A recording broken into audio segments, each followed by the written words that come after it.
anyone watching, I just want you to quickly explain to me.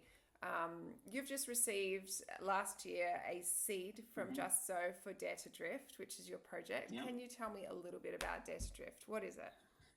I can. Yeah. Dare to Drift is a non-for-profit evangelistic ministry where essentially we use extreme sports, or in our case, drifting, which is a motorsport, a car racing version of motorsport. If you don't know what it is, do a little Google. But we take a drift car into schools and we use the elements of drifting as a way to present the gospel. So if I was to boil drifting right down, I would say a line, something like this. Drifting's fast, it's fun, it's exciting, it's scary, it's costly, it takes practice, it takes time. And that is exactly what your faith should be like. And so essentially we challenge young people on what does faith look like to them? Because we know, maybe through your own experiences or what you've observed out there in the world, that most young people have a very warped view of what it is to follow Jesus. And that's my story. I purposefully didn't walk towards faith for many, many years purely because I thought I knew what it was to follow Jesus. And I was wrong. I was completely wrong. And that is how essentially Dare to Drift was birthed. And so, I mean, I love drifting. It's one of my biggest passions outside of my family and faith, but it is simply a tool. And that's what I want people to know, Nikki, is that all the car is a tool. It's just a tool to break down stereotypes and give me an opportunity to share the exciting gospel that we know to be the reality. So although I really do love cars, I just use that as a way to make people realise how awesome Jesus is. That's so cool. And when did you start drifting? How old were you? And actually, I started drifting about the same time I came to faith, so 20 years ago. The same year I got saved was the same year I started drifting. Yeah, wow. That's awesome. And tell me about, like, when you received the JustSow seed, what did it mean for you personally? Yeah. I cannot stress this point enough. Dare to Drift was going to happen. We were booked, we had schools booked in, we had our tour planned up the east coast of Australia, but we realised literally a month before leaving we had a massive flaw in our system. And so what our seed did was enabled us to pivot enough that we could take a great idea and make it sustainable. Essentially, it would have been a flash in the pan. We would have run for 1 year, and I'm sure God would have moved and he would have done some cool stuff, but it quite simply was not sustainable for us to do it the way that we had planned. It would have burnt me out. It would have been too hard on my family. There's all these different reasons of why it just was on paper fine, but in reality, not. And so the seed honestly could not have come at a better time to make our ministry more flexible, be able to reach more young people. It basically, logistically, it made it 1,000 times easier. And like I said, we would have been another one of their ministries that left as quick as they came. Whereas this seed has meant that we are literally, as of now, gearing up to go again this year and then again the year after. And so, it was huge for us, huge. Yeah, that's awesome. And talk me through what you do when you go into a school. What happens? What does it look like? So there's different elements and different ways that we do it depending on the school and what they want. And we really try to work with them. But most of the time it'll look fairly similar. So we'll essentially bring the race car in, and that will be set up somewhere where the students see it. But the first thing we'll do with them is we'll share with them. So a big part of our presentation, it's really three elements. It's my testimony, the gospel, and elements of drifting. And without going into too many of the details, essentially when I was 15, I got drunk, I fell into a fire, and I should have died. It's a wild story of trying to fit in, trying to be cool, trying to be accepted, be liked, heard, all these things that our young people are faced with. And through the healing process, I found faith. Yeah. And so we share a version of the gospel where them three things are combined. And then And then we always, if the school's cool with it, we end on a call to faith, and where we challenge young people of what it would look like to follow Jesus in their life, and if they would want to do that. And we've seen literally over 1,000, nearly 1,500 students just this year respond to that call. And then they'll come, then the whole school will go, and then they'll come back in grade groups, and they'll do one-on-one, no, not one-on-one, but smaller sessions with us or with me, and then they get to check out the car and sit in the car and take photos and ask questions and have more of a hands-on experience. Some schools even let us do drift demos, but not too many. That would be awesome. Sure, the kids would love really that. Cool. They do. Tell me a special standout story. Yeah, okay. Like, I have quite a few standouts, and some are individual people that just have had such an impact on me even, and others are groups and different situations. A group one that blew me away, and I don't even think I've told you this one yet, is that we actually did a session with a year 5 with a primary school, and then we did one specifically with some year 5s, and without being too overly spiritual and dramatic, you could quite honestly, in a moment, feel the presence of God fall in this room. These year 5 students were asking the most profound questions I've ever been asked, and majority of them are from an absolute mix of what faith is, non-faith, all sorts of different backgrounds.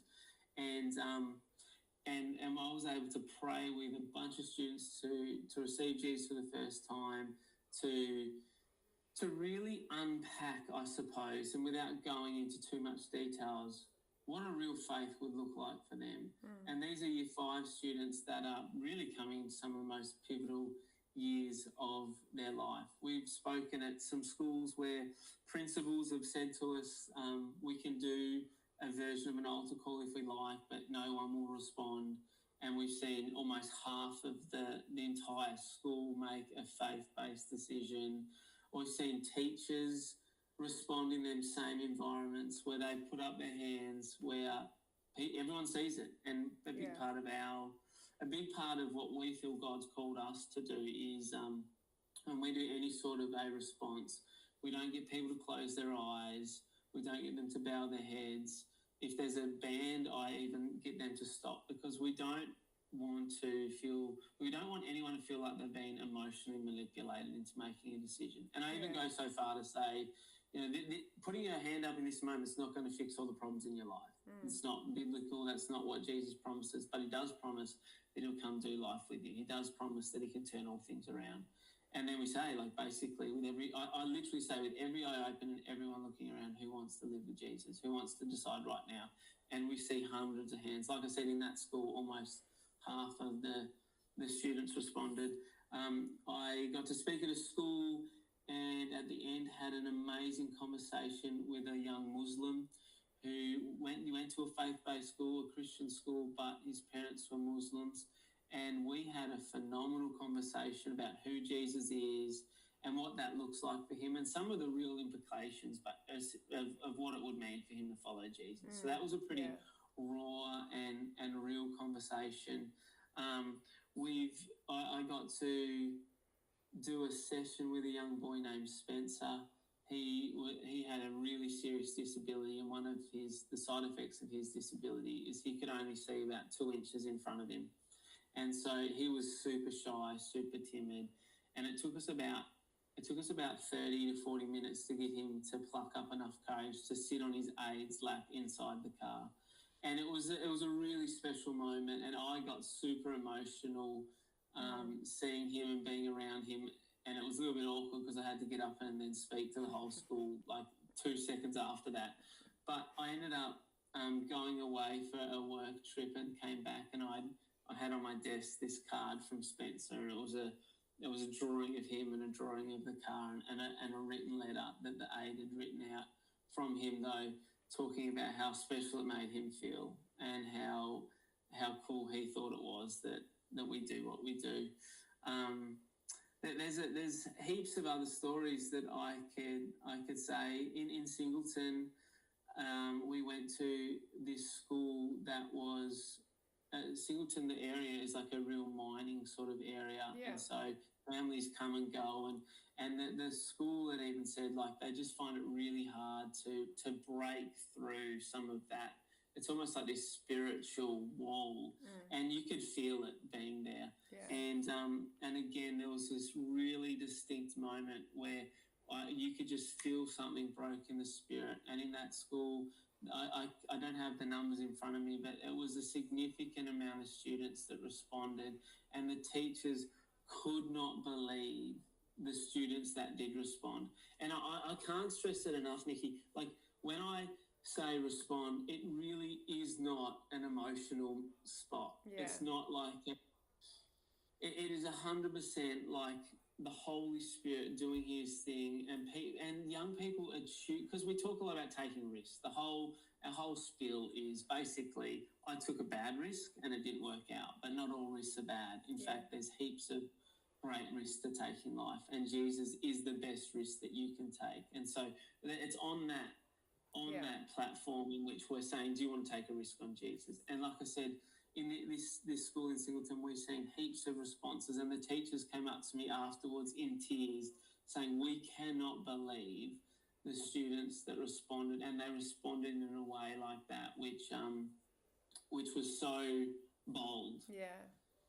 And I suppose that's one of the beautiful things about what we do is it does help people make a bold decision. I think I've shared with you a story of some boys at a school in Melbourne that were mucking around up the front while I was speaking. And I was in two minds because I was like, I can keep going, but you are being distracting. And there was teachers there and they weren't really doing anything about it. And like, will they get annoyed at me if I confront them? And I'm thinking this while I'm trying to speak to them. Yeah. And then I felt like the Spirit said, oh, no, I want you to say something to them. So I hopped off the stage, I went over to them.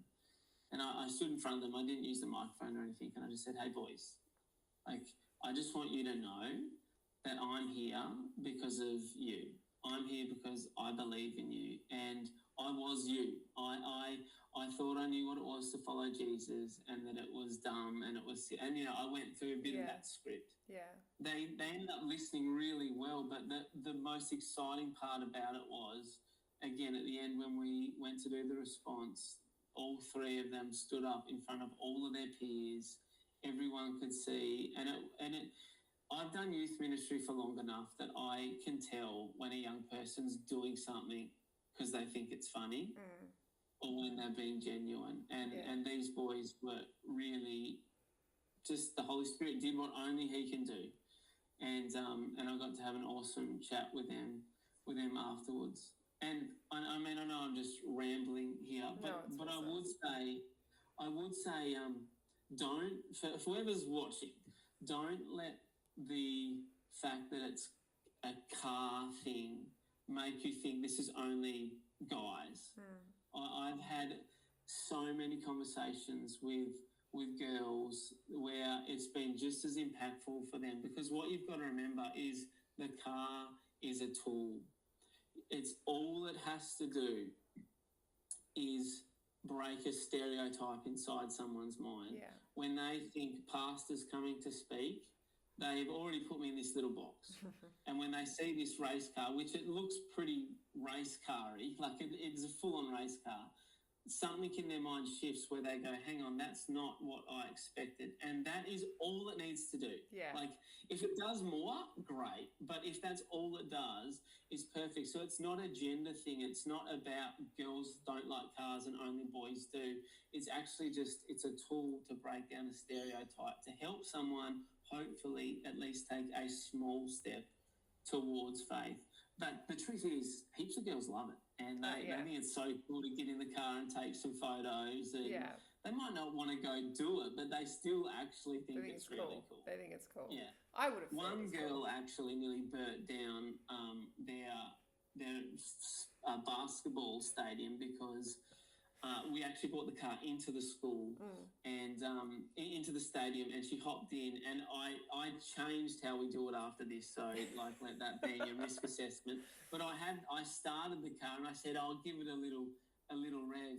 And without getting too caught up into the details, there's a thing called an external wastegate on a race car. Essentially, when it's going really fast, a different exhaust opens up and it shoots flames out. This girl floored the car, kept it floored, and it was shooting like, flames. stop. I was like, enough. It was literally banging flames on their floor in their basketball stadium. They invited me back. That's though, amazing. So it must have gone all right. That's so funny. And tell me about why you go to Christian schools, because mainly you go into the Christian schools. You feel called to be in that space. 100%. There's a huge strategy behind this, and I think this is probably one of the most beautiful things where the Spirit has led us to this place. We're really unique in Australia. So in Australia, we have 1.5, nearly 1.6 million students in faith-based schools. And statistically, we know that out of that pool of young people, only maybe 5 to 7% are actively involved in some sort of a faith. And so we're talking well over 1 million students that are in an environment where they can have the gospel presented to them, where their schools have this foundation of faith, but yet they are so far from Christ. And so we just felt so convicted that we could, and this isn't a flex, but it's just the reality, because of my story, drugs, alcohol, like bouncing back from adversity, blah, blah, blah, we actually tick a heap of the Australian curriculum. So we can pretty much get into any school not because of me, just because of the curriculum aspect of what we do. But the truth is, and we know this fundamentally as Christians, and you could argue it a little bit, but I still don't think it holds enough water. Without Jesus, it's just a TED Talk. Without Jesus, Taylor gets famous and young people forget about it in a week. But when there's this foundation of faith, when there's this guy that came to pay for your sins and help you live into this life that you were created for, and all these things that we know is true, it carries so much more power than me. And Jesus gets famous, the kingdom of heaven grows, it brings lasting fruit, and so I just don't want to do it for the sake of doing it. I want to do it if God shows up. And I believe there's a resurgence in our faith-based schools, and that number 1.6 or nearly 1.6, it's increasing. We are seeing more and more students being enrolled in faith-based schools all across the country, because the reality is parents are realizing that what the world's offering is not working. And they are looking to the church. They're looking to faith-based organisations because they know that there's going to be boundaries, there's going to be morals, there's going to be these good things that they're teaching their young people. And so it's a mission field unlike any, I think, in Australia. Yeah. I don't know where you would find 1.6 million people that have to go to this thing 5 days a week and that are a captive audience. Yeah. Yeah. I just don't think it exists. Yeah. And Right. so we get to encourage those that have faith and want to see their friends saved. Yeah. And we get to help people further along the journey that are maybe curious about faith and have learnt some things and aren't quite sure where they are. And then thirdly, which is just like what I get the most buzz out of, is presenting a version of the gospel that someone just thought was not real, that didn't happen. How could drifting and God go hand in hand? Well, it's actually really easy because he's a very exciting God. Yeah. So, that's the part that I could talk about heaps and I think, and I don't know, I'm going off on tangent. I think there needs to be, I feel really passionate about helping teachers get some passion about what faith looks like and help them realise that they are discipling our young people whether they like it or not. And so that's another sort of where I'd love to move into as a ministry, doing some professional PD stuff with staff. And anyway, I'm getting sidetracked, but I just think we've just got such an amazing opportunity here in Australia. Yeah. And the door does feel like it's closing a little bit. I'm hoping that we can jam it open. Yeah. But we've got to go hard while we can, because there is so much at stake in this. Yeah. We're just so grateful for you and your ministry and everybody else that is doing the same type of stuff in schools, because I see it as well with kids in schools. You know that it's so important and they're so influenced in that space. Yeah. So if you can get them while they're in there, that's life-changing.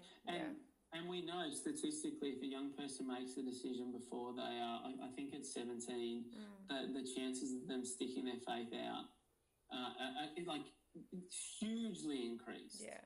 And so, it's an awesome opportunity, and God is moving, no doubt about it. Yeah, we can see it through you for sure. Okay, any other last stories, or otherwise we'll wrap this up? And I'm really grateful for everything you've shared already. Well, the stories that I probably get really excited about are the ones that aren't quite as sexy. The little conversations with the student and their dad. You know, there's one that comes to mind of a dad that heard about us coming, and so him and his wife parked out the front, hoping to get to chat to me as I left, and I did, by the grace of God. You know, I ended up just having this beautiful conversation with some parents that were really struggling. You know, really struggling with life and with raising teenagers, but desperately wanting God to move. And, you know, I just was perfect time, like right place, right time, got to speak into that. And I'd met their son, I remembered their son, and, you know, that was really cool. Or the conversations I've got to have with youth leaders after, you know, speaking at their youth ministry, and just encouraging them of what it looks like to be the hands and feet in their local community, because I'm from a tiny community. Like right now, I'm in Penguin, Tasmania, population of 5,000 people. You know, it's tiny, but I'm super passionate about young people realising that the call on God on their life is massive, and it might still be just in their little community, but that is awesome. And I'm just like, I never signed up to do this. This wasn't like my big goal. I just wanted to do ministry, and this is where God's led us to. But I get to encourage people with my story in that. So, and there's so many things, but I know we want to try to keep it short and sweet. No, that's awesome. But I love that too, because I feel like so often we put like so much accolade or on the spotlight of what's happening. It's like God is working in all these in little spaces over here as well, and it's so important. And you never know what grows, what fruit comes from that as well. Like, you know, I love the way that God weaves his story through every single moment and connects the dots, and then you get back and you see the bigger picture and you're like, wow, only God. That's really cool. Totally. Well, thank you so much. I appreciate your time, and we're praying for you, and we believe the best is coming for Dare to Drift. Yeah, awesome. Thank you so much. Thank you.